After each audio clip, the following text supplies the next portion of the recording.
یہ اسی وقت کی بات ہے جب مولانا الیاس صاحب رحمۃ اللہ علیہ نے مدینہ منورہ میں قیام کا ارادہ کر لیا تھا کہ میں مدینہ سے باہر نہیں جاؤں گا، میری یہی موت آ جائے تو اچھا ہے۔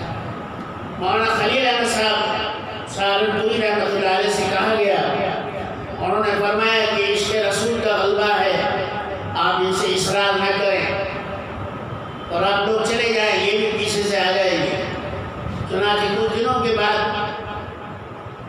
حضور علیہ السلام کی زیارت میں فرمایا الیاس تم ہندوستان جاؤ، اللہ تم سے وہاں بڑا کام دے گا۔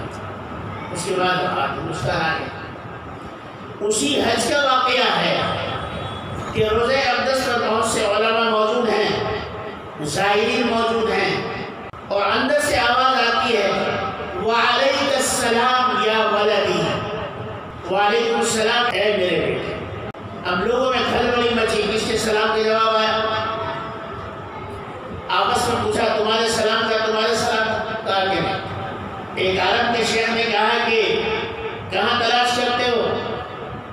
جس کے سلام کا جواب آیا وہ تو مسجد نبی میں بیٹھا ہوا ہے، دیکھو وہ پتلا دبلا آدمی بیٹھا ہوا ہے، وہ دیکھو۔ تو لوگ گئے، علماء گئے، دیکھا تو مولانا حسین احمد مدنی گھیر لیا، کہا کہ کس کے سلام کا جواب آیا؟ کہا معلوم نہیں۔ کہا کہ جھوٹ مت بولو، صحیح صحیح بتاؤ، چھپانے کی بات نہیں ہے۔ جب بہت دیر ہو گئی اصرار کرتے رہے، شیخ الاسلام نے فرمایا ہاں مجھ گناہگار کا اور مجھ ننگے اسلاف کے سلام کا ہی جواب آیا۔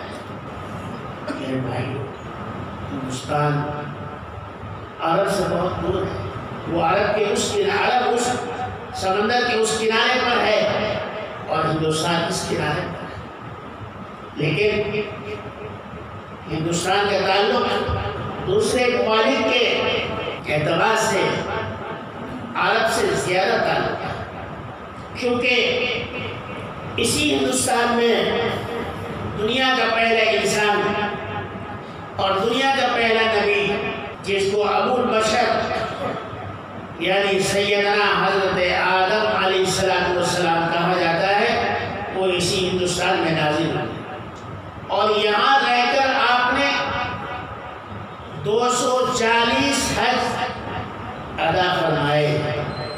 ایک تو یہ تعلق، دوسرا یہ کہ حضور علیہ السلام اکثر فرمایا کرتے تھے ہندوستان کی طرف اپنا چہرہ مبارک کر کے مجھے ہندوستان سے دین کی خوشبو آتی ہے۔ یہیں پر سیدنا حضرت آدم علیہ السلام کے بڑے بیٹے حضرت شیس علیہ السلام کا مزار بھی ہے، ان کی قبر مبارک بھی ہے ایودھیا میں جہاں بابری مسجد تھی، وہیں حضرت شیس علیہ السلام کا مزار مبارک اور آپ کی درگاہ بھی ہے۔